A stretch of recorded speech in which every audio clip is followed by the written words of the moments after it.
The 18th of July, Saturday morning, 2026, Common Era, 2569, Buddhist Era. A brief reading from the Common Buddhist Text, Guidance, and Insight from the Buddha. Chief editor of this compilation is Dr. Mahadhamma Kosajan, otherwise known as Prat Maha Brahma Pandit. We left off on chapter 11 from the perspective of the elders, tradition, Theravada, monatistic and lay disciples and noble persons, recycling old robes. Here, Ananta explains that though there may be many gifts to the monatistic Sangha, they are made very good use of in a non-wasteful way. Then the king Udina concubines approached Venerable Ananda. Having greeted Venerable Ananda, they sat down at a respectable distance. Venerable Ananda, glad and rejoiced, roused delighted King Udina's concubines with a talk on Dhamma as they were sitting down at a respectable distance. Then King Udina's concubines gladdened, rejoiced, roused, delighted by Venerable Ananda with a Dhamma talk, presented 500 inner robes to Venerable Ananda. The king Udina's concubines, pleased with Venerable Ananda's words, having thanked Venerable Ananda, rising from their seats, having greeted Venerable Ananda, having kept their right sides towards him, went to King Udina. King Udina saw the concubines coming in the distance. Seeing them, he spoke thus to the concubines. Did you see the renunciant Ananda?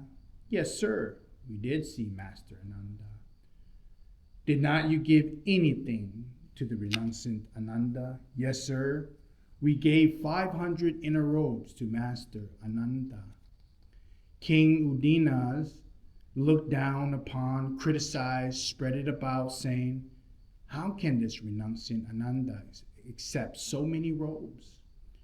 Will the renunciant Ananda set up trade in woven cloth, or will he offer them for sale in the shop? Then King Udina approached Venerable Ananda. Having approached, he exchanged greetings with Venerable Ananda. Having exchanged greetings of friendliness and with courtesy, he sat down at a respectful distance. As he was sitting down at a respectful distance, King Udina spoke thus to Venerable Ananda.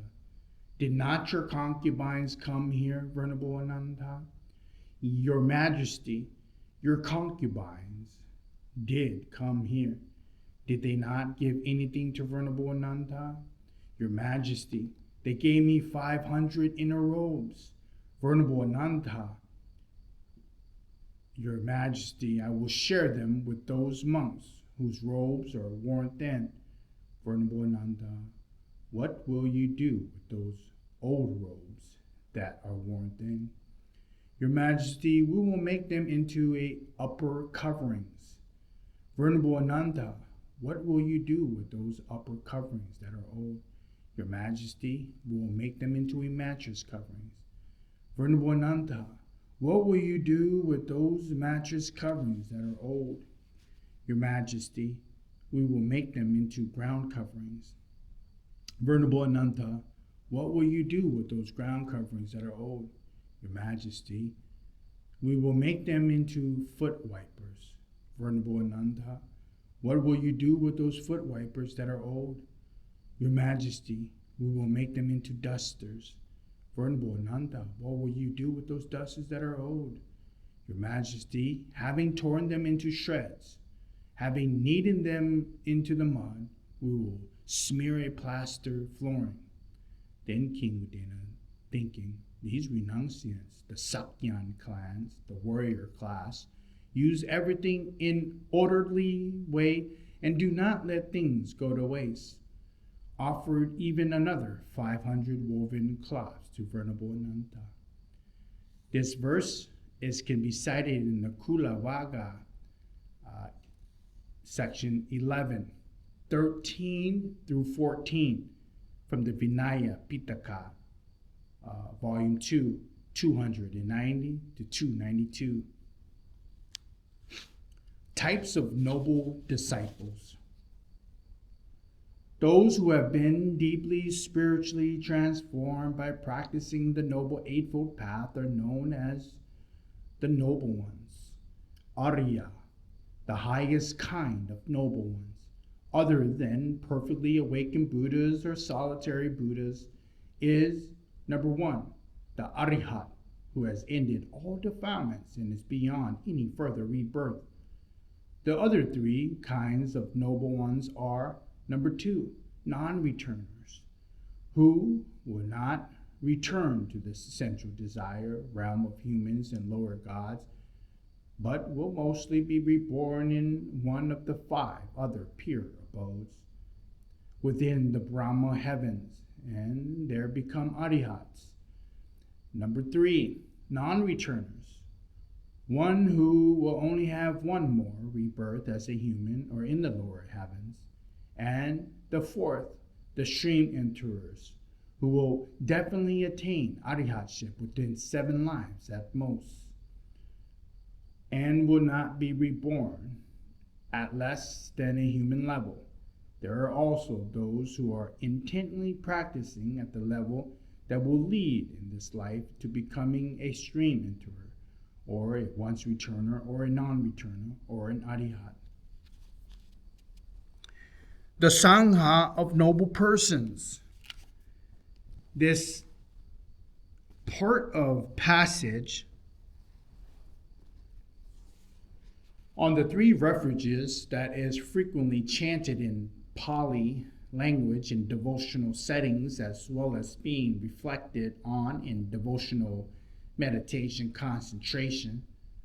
It is on the qualities of the noble Sangha of disciples. The term described as disciple is savaka, literally means the hearer. Example of this is a true hearer who has heard and been transformed by the Dhamma so as to be fully or partially awakened. These are the 4 pairs of persons, the 8 types of individual persons at the 4 stages of permanent and spiritual transformation. A stream enterer, a once returner, a non-returner, and an arihat or arihats. So a sotapanna, sakakami, anakami, and an arihat, and are also those serious practitioners definitely established on the path to each of these. These might be monatistic or serious laypersons and can even include some gods. They are all unsurpassed field of karmic benefit for the world, as gifts given to them bring greatly positive karmic fruits. Here, Bhikkhu monks, a disciple who is noble one endowed with confirmed confidence in the Sangha, thus the Sangha community of the Blessed One's disciple is practicing the good way, practicing straightforward way, practicing the true way, practicing the proper way.